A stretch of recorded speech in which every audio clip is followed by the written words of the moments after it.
அவங்க ஆரம்பத்திலே சொன்னாங்க, நாங்க ஒரு 6 மாசம் அது எதிர்வினை ஆற்ற மாட்டோம்னு சொன்னது நிர்வாக ரீதியாக நீங்க செய்யற குளறுபடிக்கு நாம பேசாம இருக்க முடியாது. இந்த இடைப்பட்ட காலத்துல 207 குற்றச்சம்பவங்கள் நடந்திருக்குது. அதுல 170 கிட்ட பெண்களுக்கு எதிரான குற்றச்சம்பவங்கள் நடந்திருக்குது. அதுல பல போக்சோ வழக்குகள் இருக்குது. அந்த வழக்குகள்ல பெரும்பகுதி தாவேகா நிர்வாகிகள் அல்லது தாவேகாவை சேர்ந்தவர்கள் காரணமா இருக்கிறாங்க.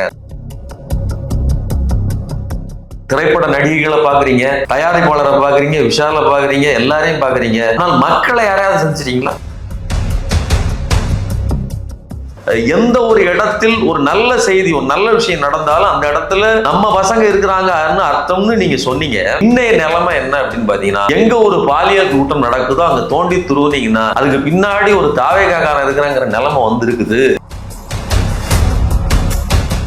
அப்ப எத்தனை வார்த்தைகள் பேசுனீங்க? இன்னைக்கு ஒரு வார்த்தை கூட இந்த பிரச்சனைகளுக்கு எதிராக ரெஸ்பான்சிபிலிட்டியோட பதில் சொல்றீங்களா? உங்களுக்காக ஆடி பாடியவர்கள் இன்றைக்கு வீட்டுல ரீல்ஸ் எடுக்கிறது கூட வெளிச்சம் இல்லாமல் இருக்கிறாங்க.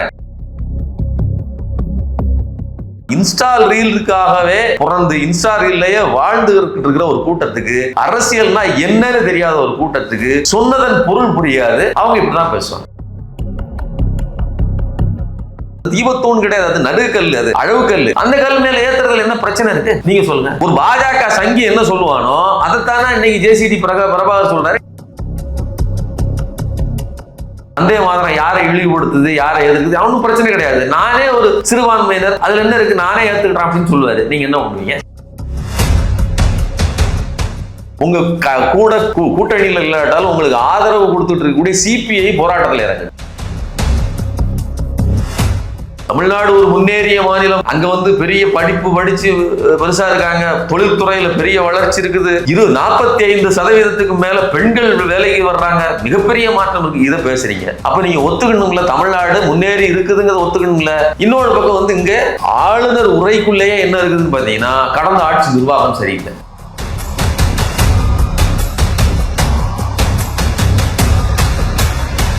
வைஷபிள் நேயர்களுக்கு வணக்கம். நம்மோடு இன்று பத்திரிகையாளர் சுமன் கவி அவர்கள் இணைந்திருக்கிறார். அவரை வரவேற்போம். வணக்கம் சார். வணக்கம் சார். தாவேகா கட்சி ஆட்சி அமைச்சு முதல் கூட்டத்தொடர் இன்னைக்கு தொடங்கி இருக்கு. வாயத்திறங்க சிஎம் அப்படின்னு சொல்லி எதிர்கட்சி தலைமையில ஒரு ப்ரொட்டஸ்ட்டை நடத்திருக்காங்க. எப்படி பார்க்கலாம் சார்? முதல் நாளே இந்த எதிர்ப்பு தேவையா? அதாவது இது முதல் கூட்டத்தொடர். ஆனா அந்த கூட்டத்தொடர் நடக்கிறதுக்கு முன்னாடி ஒரு 1.25 மாசம் கிட்ட கடந்துருச்சு. ஒரு 35 நாள் 38 நாள் கிட்ட கடந்ததுக்கு அப்புறம் இந்த இடைப்பட்ட காலங்களில் நடந்த நிகழ்வுகள் இருக்குல்ல, அது யாராலையும் ஜீரணிச்சிட முடியாது. நீங்க அதனாலதான் அவங்க ஆரம்பத்திலே சொன்னாங்க, நாங்க ஒரு 6 மாசம் பெருசா எதையும் எதிர்வினை ஆற்ற மாட்டோம் அப்படின்னு சொன்னாங்க. அது எதிர்வினை ஆற்ற மாட்டோம்னு சொன்னது நிர்வாக ரீதியாக நீங்க செய்யற குளறுபடிக்கு நாம பேசாம இருக்க முடியாது. நாம என்ன சொன்னா, நீங்க கத்துக்கங்க, நிர்வாகத்தை கற்றுக்கொள்ளுங்க. ஆனா மக்களை இம்பாக்ட் பண்ற அந்த இது இருக்கு இல்லையா, அதாவது சட்டம் ஒழுங்கு, இதையெல்லாம் நீங்க கத்துக்கிட்ட தண்டி எங்களால் பொறுமையா இருக்க முடியாது. அது ஸ்டாலின் அவர்களுமே தெளிவா சொல்லிட்டாங்க, எங்களை போராட்டத்துக்கு அழைத்து விடாதீர்கள் அப்படின்னு சொன்னாங்க. அப்ப இது ஒரு சந்தர்ப்பம். இந்த இடைப்பட்ட காலத்துல 207 குற்றச்சம்பவங்கள் நடந்திருக்குது. அதுல 170 கிட்ட பெண்களுக்கு எதிரான குற்றச்சம்பவங்கள் நடந்திருக்குது. அதுல பல போக்சோ வழக்குகள் இருக்குது. அந்த வழக்குகள்ல பெரும்பகுதி தாவேகா நிர்வாகிகள் அல்லது தாவேகாவை சேர்ந்தவர்கள் காரணமா இருக்கிறாங்க அப்படின்னு சொல்லும்போது அதையெல்லாம் இண்டிகேட் பண்ணாம இருக்க முடியாது. ஸோ அதனால இந்த கூட்டத்தொடர் ஆரம்பிச்ச உடனேயே வாயை திறந்து பேசுங்க சிஎம் அப்படின்னு சொன்னது ஒரு நியாயமான விஷயம் தான். ஏன்னா திரைப்பட நடிகைகளை பாக்குறீங்க, தயாரிப்பாளரை பாக்குறீங்க, விஷாலை பாக்குறீங்க, எல்லாரையும் பாக்குறீங்க. ஆனால் மக்களை யாரையாவது செஞ்சிட்டீங்களா? நீங்க திருபுவனம் இளைஞர் இறந்த போது, அஜித்குமார் அவர்கள் இறந்த போது, அந்த போலீஸ்காரங்க யாருக்கிட்டையும் உட்கார்ந்து எல்லா போலீஸ்காரங்களையும் மானிட்டர் பண்ண முடியாது. அதே மாதிரி எல்லா குற்றவாளியும் ஒருத்தர் உட்கார்ந்து மானிட்டர் பண்ண முடியாது. ஆனா அன்றைய முதலமைச்சர் அதுக்கு ரெஸ்பான்சிபிலிட்டி எடுத்துக்கிட்டு அதுக்கு வருத்தம் தெரிவிச்சார். எங்களுக்கு தேவை சாரி கிடையாது, எங்களுக்கு தீர்வு தான் வேணும்னு சொன்னீங்க. ஆனா இன்னைக்கு நீங்க சாரி கூட சொல்ல மாட்டீங்க. ஒரு சாரியும் இல்லை, தீர்வும் இல்லை, குற்றங்கள் பல்கி பெருகிட்டு இருக்குது. அதைத்தான் ஸ்டாலின் அவர்களே ஒரு மேடையில சொல்லும்போது சொன்னாங்க, நீங்க எந்த ஒரு இடத்தில் ஒரு நல்ல செய்தி, ஒரு நல்ல விஷயம் நடந்தாலும் அந்த இடத்துல நம்ம பசங்க இருக்கிறாங்கன்னு அர்த்தம்னு நீங்க சொன்னீங்க. அதாவது ஆட்சி அமைக்கிறதுக்கு முன்னாடி. இன்னைய நிலைமை என்ன அப்படின்னு பார்த்தீங்கன்னா, எங்க ஒரு பாலியல் கூட்டம் நடக்குதோ அங்க தோண்டி துருவுனீங்கன்னா அதுக்கு பின்னாடி ஒரு தாவேகாரன் இருக்கிறாங்கிற நிலைமை வந்திருக்குது. ஸோ இதை கண் திறந்து பாருங்க அப்படின்னு சொன்னார். ஸோ களத்தில் இன்னைக்கு வந்து அவர் இயங்குறாரு. அவர் வந்து எம்எல்ஏவா வெற்றி பெறலாம்னு சொல்லி எதிர்கட்சியினுடைய அந்த தலைவராக இருக்கிறார். அந்த கட்சி நிர்வகிக்கிற இடத்துல எதிர்கட்சி தலைவராக சட்டமன்றத்துக்குள்ள இருக்கக்கூடிய உதயநிதி அதை வந்து இம்ப்ளிமெண்ட் பண்ற இடத்துல ரொம்ப தீவிரமா இதை முன்வைக்கிறார். ஸோ இது வந்து இந்த விஜய் அரசு ஒரு பொம்மையாக, ஒரு கையாளாகாத தனமாக அது வந்து இந்த பிரச்சனைகளை சால்வ் பண்ண முடியாமல் தவிக்கிறதை நாம் வந்து பார்த்துக்கிட்டே இருக்க முடியாது. ஏன்னா பிரச்சனைங்கிறது மக்களுடைய. ஒரு நல்ல எதிர்கட்சிங்கிறது சரியான விதத்தில் இயங்கி எழுதாத கையையும், அதாவது வேலை செய்யாத கையையும் வேலை செய்ய வைப்பது, கையை பிடிச்சி இயங்க வைப்பது அப்படிங்கிறது. சின்ன வயசுல நீங்க பார்த்துருப்பீங்க, ஆனா வந்து வாத்தியார் பிடிச்சி எழுதார். அதே மாதிரி ஒரு சரியான பிரேக்கா இருந்து வேலை செய்யும், ஒரு பிரேக்குக்கான காலா இருந்து வேலை செய்யணும்னு அண்ணா சொல்லியிருக்கிறாரு. அப்ப அந்த வேலையை செய்து இவர்களை சரியாக வழிநடத்தி, இது ஒரு எல்போர்டு வண்டி தான். இந்த எல்போர்டு வண்டிக்கு கேர்ல இருந்து கிளச்சு பக்கத்தில் இருக்கும் பார்த்துருக்கீங்களா, அதே மாதிரி ஒரு எதிர்கட்சியாக சிறப்பாக இதை ஆரம்பித்து வைத்திருக்கிறார்கள் அப்படின்னு நான் பார்க்குறேன். சார், இப்போ வந்து இன்னைக்கு வந்து ஆளுநர் உரைக்கு அப்புறம் வேற எதுவும் கிடையாது, அவையை ஒத்தி வச்சிருப்பாங்கன்றது எல்லாமே தெரியும். தன்னை வந்து ஒரு சீனியர் சொல்லிக்கிற உதயநிதி ஸ்டாலின் அவர்கள் மாண்புமிகு எதிர்கட்சி தலைவர். ஆனால் மாண்புமிகு எதிர்கட்சி தலைவர் அவரே வந்து என்ன பண்ணாருன்னா, வாயத்திறங்க சிஎம் அப்படின்னு சொல்றாரு. அப்ப இன்னைக்கு சிஎம் பேச மாட்டாரு, அவருக்கு தெரியல அப்படின்னு ஒரு நக்கல் அடிக்கிறாங்கல்ல சமூக வலைதளங்கள், எப்படி பாக்குறீங்க? இல்ல, வாயத்திறங்க சிஎம்னு சொல்றது இங்க இன்னைக்கு பேசிருங்க அப்படிங்கிறது கிடையாது. அதாவது முதல்ல ஒன்று புரிஞ்சுக்கங்க, ஒரு விஷயத்தை சொல்றோம்னா அவன் என்ன சொல்றேன், ஒரு சொலவடை சொல்லுவாங்க, ஏதோ ஒரு சொல்றாங்கன்னு வச்சுக்கோங்களேன், அதுக்கு பொருள் நேரடி அர்த்தத்துல கிடையாது. நான் உங்களுக்கு சொல்றது காதல கேட்குதா அப்படின்னு கேட்டா, நான் சொல்றது காதல விழுதாங்கிறது இல்லை, உங்க சிந்தனையில ஏறி இருக்கான்னு அர்த்தம். அவன் யார் பேச்சையுமே கேட்க மாட்டான் அப்படிங்கிறது காதல கேட்க மாட்டான்னு அர்த்தம் கிடையாது, செயல்ல அதை படுத்த மாட்டான்னு அர்த்தம். புரியுதா உங்களுக்கு? அப்போ வாயத்திறங்க சிஎம் அப்படின்னு சொல்றது, நீங்க வந்து வாய் திறந்து பேசாம இருக்கிறீங்க அப்படி வரனா என்ன அர்த்தம்னா, இன்னைக்கு நீங்க பேச மாட்டீங்கன்னு அர்த்தம் கிடையாது. பொதுவான பிரச்சனைகளில் நீங்கள் வாய் திறக்கல, அது மட்டுமா சொன்னாங்க. திரையில் ஹீரோ தரையில் இல்லைன்னு சொன்னாங்க. அது எவ்வளோ பொருந்தி போகுது, அதை நீங்கள் யோசிச்சு பாருங்க. நான் என்ன சொல்கிறேன், திரைப்படத்தில் நீங்கள் அவ்வளோ பேசுகிறீங்க ஒரு விஷயத்துக்காக, மக்களுக்காக நான் களத்தில் இறங்கி நின்று ஆபத் பாந்தவனாக வந்து நிற்கிறேன்னு சொன்னீங்க. நீங்கள் ஆட்சி அமைக்கிறதுக்கு முன்னாடியே அதை தான் சொன்னீங்க. பேசுறதெல்லாம் செஞ்சீங்களா? அப்போ பேசுனீங்கல்ல, அப்போ எத்தனை வார்த்தைகள் பேசுனீங்க. இன்னைக்கு ஒரு வார்த்தை கூட இந்த பிரச்சனைகளுக்கு எதிராக ரெஸ்பான்சிபிலிட்டியோட பதில் சொல்லிட்டீங்களா? பொறுப்பு இல்லாத போது கீழே நின்றுக்கிட்டு குறை சொல்வதற்கு பேசுறீங்க. பொறுப்புகள் உங்கள் கைக்கு வந்ததுக்கு அப்புறம் பொறுப்போடு பதில் சொல்லிருக்கீங்களா? ரெண்டு வித்தியாசம் இருக்கா இல்லையா? அப்போ இப்போ நீங்க பதில் சொல்லுங்க அப்படின்னு கேட்கறது ஒரு நியாயமான கேள்வி தானே. இது வெறுமனே விஜய் சொன்ன மாதிரி, அதாவது இங்க சட்டம் ஒழுங்கு சரியில்லை அப்படி இப்படின்னு சொல்லிக்கிட்டு பசப்புகிற வேலை இல்லை. அவர் சொன்னார் இல்லையா, நான் மறுபடியும் சொல்றேன், அவர் சொன்ன வார்த்தை எங்களுக்கு சாரி தேவையில்லை, தீர்வு தேவைன்னாரு. ஆனா ஒவ்வொரு பிரச்சனையிலையும் திமுக அரசு களத்துல போய் நின்றுச்சு. இன்னைக்கு விஜயினுடைய அரசு களத்துல வந்து நிக்குதா? நீங்க எலக்ட்ரிசிட்டி பிரச்சனை, மக்கள் ரோட்ல நின்று கத்துறாங்க, புலம்புறாங்க. ஒவ்வொரு வீட்லையும் உங்களுக்காக ரீல்ஸ் போட்ட பெண்மணிகள் புலம்புறாங்க. வீட்டுல முகம் கொடுத்து கணவன்கிட்ட பதில் சொல்ல முடியல. நீங்க பார்த்திருப்பீங்க வீடியோக்களை எல்லாம். உங்களுக்காக ஆடி பாடியவர்கள் இன்றைக்கு வீட்டில் ரீல்ஸ் எடுக்கிறது கூட வெளிச்சம் இல்லாமல் இருக்கிறாங்க. உங்களால பதில் சொல்ல முடிஞ்சுதா? அப்ப நிர்வாகம் ஒன்று வந்தபோது அதற்கான ரெஸ்பான்சிபிலிட்டி நான் எடுத்துக்கணுங்க. இப்போ ஸ்டாலினே தோத்து போனாரு, கட்சி நிறைய இடங்கள்ல தோத்து போச்சு, ஆட்சியை பிடிக்க முடியல. இதற்காக நான் மற்றவர்கள் மேல் குறை சொல்ல விரும்பவில்லை, நான் ஏற்றுக்கொள்கிறேன் அப்படின்னு சொல்றாரு. அப்படின்னா அவர் வந்து சரண் அடைஞ்சிட்டாருன்னு அர்த்தமா?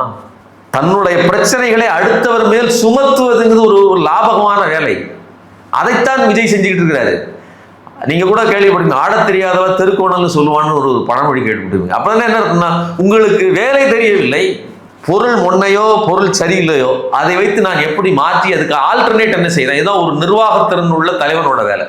2500 கோடி ரூபாய் பணம் கொடுக்கல கல்வி நிதி. ஸ்டாலின் என்ன சொன்னாரு, 2500 கோடி இல்ல, நீங்க 10,000 கோடி நிறுத்தி வச்சாலும் கூட நாங்கள் இதற்காக ஃபைட் பண்ணுவோம், தொடர்ந்து போராடுவோம், எங்களுடைய பணி நிற்காதுன்னு சொன்னாரு. அவர் அதே மாதிரி செய்யவும் செஞ்சாரு. கடன் அதிகமாயிடுச்சு நீங்க புலம்புறீங்க, ஏன் 2500 கோடி ரூபாய் தரலங்கிறத அழுத்தமா பேச முடிஞ்சுதா உங்களால? இப்போ கூட சட்ட இதுல பேசுறீங்க, மென்மையா பேசுறீங்க. அதுல வந்து அந்த உரையை வந்து விளக்கி பேசுற ஜேசிடி பிரபாகர் அந்த வார்த்தைகள் எல்லாம் கவனிச்சிங்கன்னா அதாவது தயவு கூர்ந்து ஒன்றிய அரசு எங்களுடைய விஷயங்களை பரிசீலிக்க வேணும், நிர்பந்திக்க கூடாது. இதெல்லாம் மென்மையாக அழுத்தம் கொடுப்பது. இது அழுத்தம் கூட கிடையாது, அதாவது அழுத்தி விடுவது, கை பிடிச்சி விடுறது இருக்குல்ல, கை கால் பிடிச்சி விடுறது, அந்த மாதிரி வேலையை செய்றீங்க. எடப்பாடி பழனிசாமி 2017 இருந்து 2021 வரலும் என்ன வேலை செய்தாரோ அந்த வேலையைத்தான் விஜய் இப்போது ஆரம்பித்திருக்கிறார். அது கண்கூட தெரியுது. அதோட ஒரு ஜெராக்ஸ் தான், ஒரு அடிமை ஆட்சி அப்படிங்கிற நிலைமைக்கு இது போயிருக்குது. அதனாலதான் இவர்கள் வாய் திறந்து பேசுங்கன்னு சொல்றாங்க. அதனால இங்க இருக்கக்கூடிய அதுதான் இன்ஸ்டா ரீலுக்காகவே பிறந்து இன்ஸ்டா ரீல்லையே வாழ்ந்து இருக்கிற ஒரு கூட்டத்துக்கு, அரசியல்னா என்னன்னு தெரியாத ஒரு கூட்டத்துக்கு சொன்னதன் பொருள் புரியாது. அவங்க இப்படிதான் பேசுவாங்க. 4 ஆண்டுகளுக்கு பிறகு ஆளுநர் உரை முழுமையாக வைக்கப்பட்டிருக்கு. அதே போல் தமிழ் தாய் வாழ்த்து, தேசிய கீதம், மறுபடியும் இன்னொரு முறை தேசிய கீதம். இன்றைய ஆளுநர் உரை எப்படி பார்க்குறீங்க சார்? அதாவது இதில் முதல் கட்டமாக பார்க்க வேண்டியது முழு ஆளுநர் உரையையும் வாசித்தது. அதை வந்து உதயநிதியை குறிப்பிடுறாரு தன்னுடைய இந்த 2வது பேட்டியில் குறிப்பிடுறாரு. அதாவது இந்த சட்ட முடிஞ்சதுக்கு அப்புறம் அவர் கொடுத்த பேட்டியில் குறிப்பிடுறாரு. நீங்கள் என்ன பேசிட்டு இருந்தீங்க? பாஜகவோடு திமுக மறைமுக கூட்டணியில் இருக்குது, அது காங்கிரஸோடு நேரடி கூட்டணி, மற்ற கட்சிகளோடு கூட்டணியில் இருக்குது, பாஜகவோடு அண்டர் கிரவுண்ட் டீலிங்ல இருக்குது, பேக்கரி டீலிங்ல இருக்குதுன்னு நீங்க பேசுனீங்க. இன்னைக்கு என்ன நடந்திருக்குது? நீங்க மென்மையாக கொண்டு போய் அவங்க கிட்ட கொடுக்குறீங்க, எந்த ஒரு எதிர்வினையும் கிடையாது, ஒரு விஷயத்தை அழுத்தமா பேசல.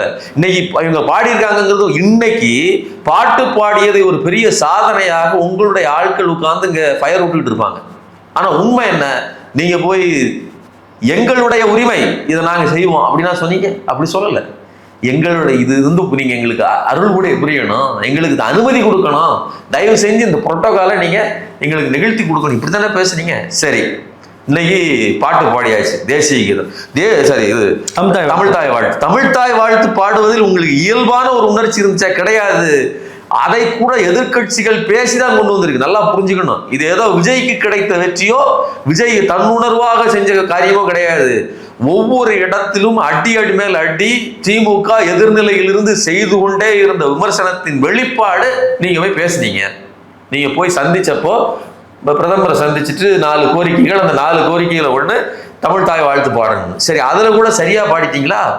தமிழ் தாய் வாழ்த்து பாடி முடிச்சுட்டு அதுக்கப்புறம் தேசிய கீதம் பாடுறீங்க. தேசிய கீதத்தை, ஒரு மரபு என்ன, தேசிய கீதத்தை கடைசியில பாடணும், தமிழ் தாய் வாழ்த்தை முதல்ல பாடணும். இதுதானே? இதை முதல்ல பாடலைங்கிறதுக்காகத்தானே போன கவர்னர் RN ரவி வந்து ஆரம்பத்திலே எந்திரிச்சு ஓடினாரு. எங்க ஊர்ல இதுதாங்க வழக்கம், நாங்க இப்படி தாங்க பாடி இருக்கிறோம். நீங்களே படிச்சிருக்கீங்க, நீங்க ஸ்கூலுக்கு போயிருக்கீங்கல்ல, ஸ்கூல்ல ப்ரேயர் எப்படி நடக்கும்? முதல்ல தமிழ் தாய் வாழ்த்து பாடுவாங்க, இல்லைன்னா கம்பன் இதெல்லாம் பாடுவாங்க, உறுதிமொழி எடுத்துக்கிடுவாங்க, எல்லாம் முடிஞ்சதுக்கு அப்புறம் இறுதியில தான் உங்களுக்கு ஜனமன பாடுவாங்க. ஒரு விஷயத்தை முடிக்கிறாங்கன்னு சொல்லிட்டாலே அதை குறிப்பிடுறதுக்கு ஜனகன போமன போட்டாச்சா, எண்டுகாடு போட்டாச்சாங்கிறது தானே அதோட பொருள். அப்ப இப்படி சுலபடையாக மக்கள்கிட்ட ஒரு இடியம்ஸ் அண்ட் ஃப்ரேசஸா மாறி போயிருக்கிறதுக்கு காரணம் என்ன? இது பின்னாடி பாடுறது, இது முன்னாடி பாடுறது. பிள்ளையார் சொல்லி போட்டாச்சான்னு ஏன் கேட்கிறோம்? அது முதல்ல செய்யறது. எண்டு காடு போட்டாச்சான்னு நான் எதுக்கு கேட்கறாரு? இறுதியில செய்யறது.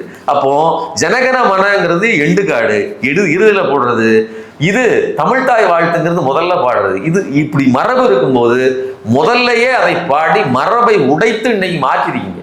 இன்னைக்கு அவர்கள் இழுத்த இழுப்புக்கு போயிருக்கீங்க. இதுல உங்களுக்கு பெருமை எல்லாம் ஒண்ணும் கிடையாது.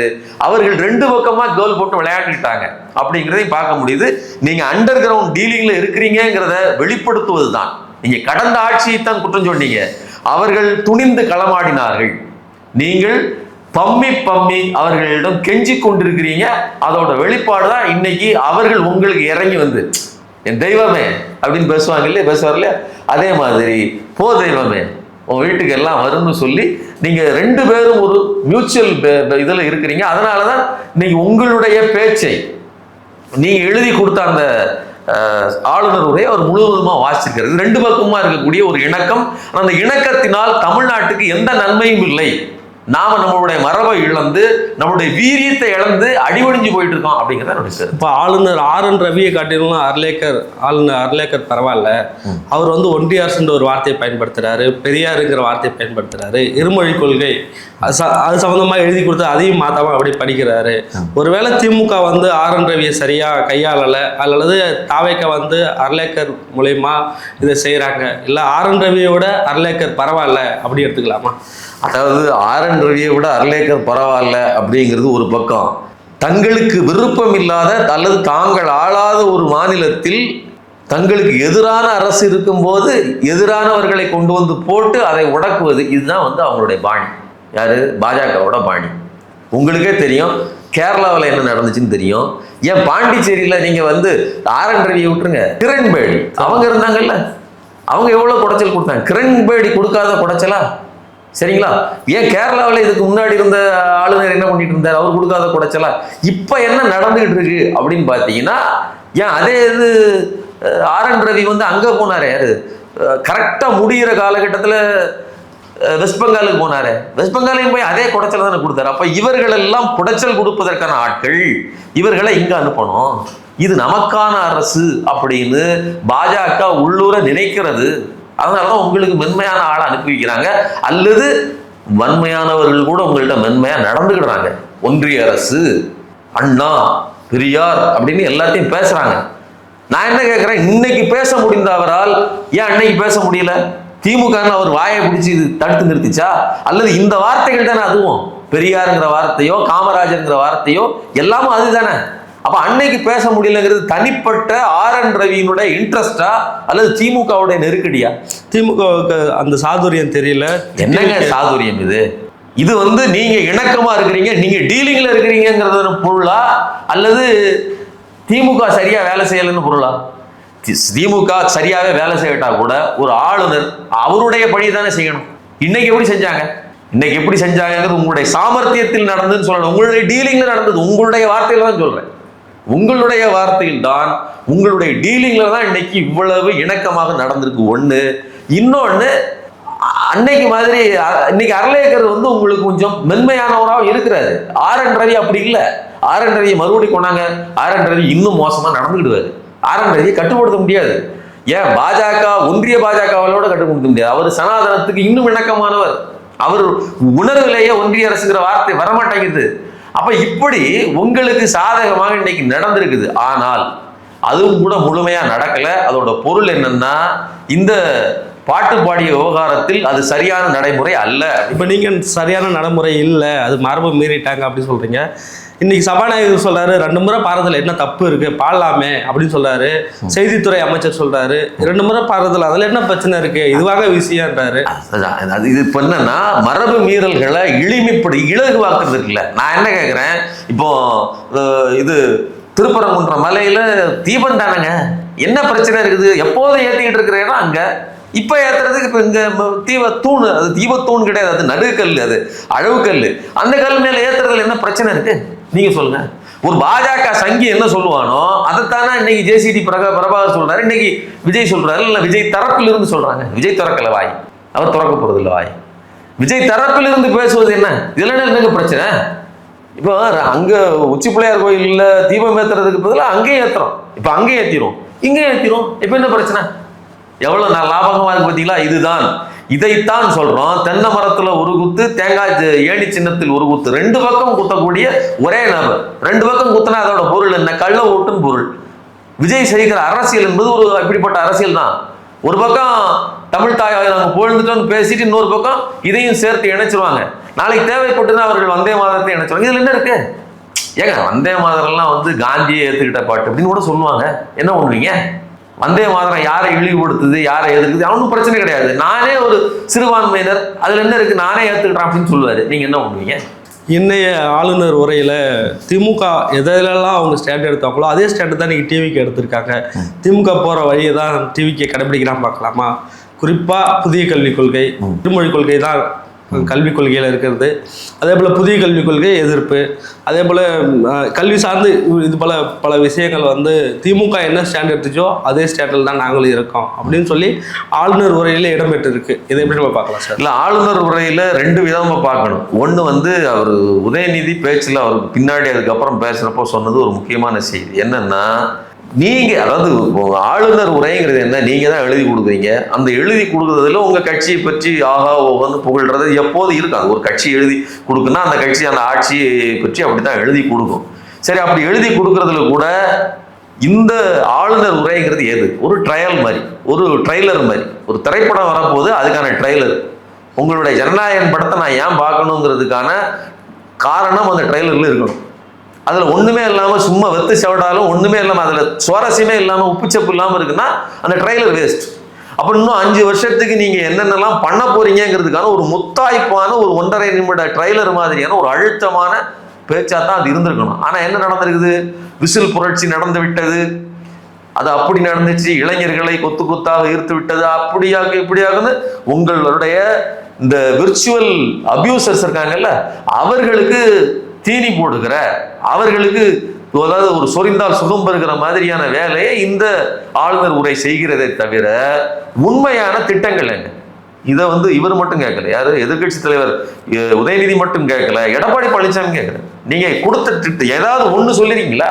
நீங்க உருப்படியாக சொன்னது என்ன? 2500 ரூபா காசு போடுறேன்னு சொன்னீங்க, சரி, அதை பத்தியான எந்த அறிவிப்பும் இல்லை. விவசாயிகளுக்கு கடன் தள்ளுபடின்னு சொன்னீங்க, முதல்ல எந்த நிபந்தனையும் கிடையாது. 5 ஏக்கருக்கு கீழே யார் வச்சிருந்தாலும் எவ்வளவு வச்சிருந்தாலும் அவர்கள் எல்லோருக்கும் தள்ளுபடி, இதுதானே உங்களுடைய அறிவிப்பா இருந்துச்சு. அதுக்கப்புறம் 50,000 சொன்னீங்க. அப்புறம் விவசாயிகள்லாம் ரோட்டுக்கு போராடினதுக்கு அப்புறம் நீங்களே பின்வாங்கினீங்க. இதுவே ஒரு பின்வாங்கல், பெரிய அடிதானே. ஒரு கட்சி ஆட்சிக்கு தன்னுடைய எப்படி ஏமாத்துனாங்க பாருங்க. ஒரு நிபந்தனை 5 ஏக்கர் நிபந்தனையை முதல்ல சொல்லியாச்சு. நிபந்தனை அதுல இருக்கானா? இருக்கு. விவசாய கடன்கள் அனைத்தும் ரத்துங்கிற வார்த்தை இல்லை. 5 ஏக்கர்னு ஒரு ஸ்லாப் வச்சாச்சு. அந்த 5 ஏக்கருக்குள்ளேயும் வச்சீங்கன்னா அது எவ்வளவு பெரிய ஏமாற்று வேலை. அப்போ கூட 75,000 மறுபடியும் மாத்துறீங்க. இப்ப 75,000 ஏமாற்று வேலைன்னு தானே சொல்றாங்க. காதுல பூ சுத்திக்கிட்டு போராட்டம் பண்ணிட்டு இருக்காங்க. உங்க கூட கூட்டணியில் இல்லாட்டாலும் உங்களுக்கு ஆதரவு கொடுத்துட்டு இருக்கக்கூடிய சிபிஐ போராட்டத்தில் இறங்குது. யாரு? விவசாயிகளுக்கு ஆதரவா. இப்படி நாடு இருக்கும்போது நீங்கள் இது குறித்தெல்லாம் எந்த அறிவிப்பும் இல்லாம வெறுமனே சவடால் விடுவது நியாயமா அப்படிங்கிறது ஒரு கேள்வி. இன்னொன்னு, உங்களுடைய நீங்க போய் பிரதமரை பார்த்தாலும் சரி, நிதி ஆயோக்ல பேசினாலும் சரி, தமிழ்நாடு ஒரு முன்னேறிய மாநிலம், அங்க பெரிய படிப்பு படிச்சு பெருசா இருக்காங்க, தொழில்துறையில பெரிய வளர்ச்சி இருக்குது, 45% மேல பெண்கள் வேலைக்கு வர்றாங்க, மிகப்பெரிய மாற்றம் இருக்கு, இதை பேசுறீங்க. அப்ப நீங்க ஒத்துக்கணுங்களா? தமிழ்நாடு முன்னேறி இருக்குதுங்கிறத ஒத்துக்கணுங்கள. இன்னொரு பக்கம் இங்க ஆளுநர் உரைக்குள்ளேயே என்ன இருக்குதுன்னு பாத்தீங்கன்னா, கடந்த ஆட்சி நிர்வாகம் சரியில்லை. என்ன நிர்வாகம் சரியில்லை? நிர்வாகம் சரியில்லாமல் தான் இத்தனை திட்டங்களை இவ்வளவு வளர்ச்சி, அதாவது 11.19 2025 வருஷம் வளர்ச்சி. அவர்களுடைய நிதி ஆயோக் அவர்களுடைய புள்ளியியல் துறையாலேயே மறைக்க முடியாத வளர்ச்சி யாரு? ஒன்றிய அரசாலே. அப்புறம் 2வது 10.48% வளர்ச்சி. இப்போ இவர்களாலேயே கட்டுப்படுத்தி மறைத்து காட்ட முடியாத அளவுக்கு வளர்ச்சியை கண்ட ஒரு நிர்வாகத்தை குறை சொல்வதற்கு உங்கள்ட்ட என்ன இருக்குது? ஓகே சார், உங்களுடைய பல்வேறு கருத்துக்களை தெரிவித்தமைக்கு மிக்க நன்றி சார்.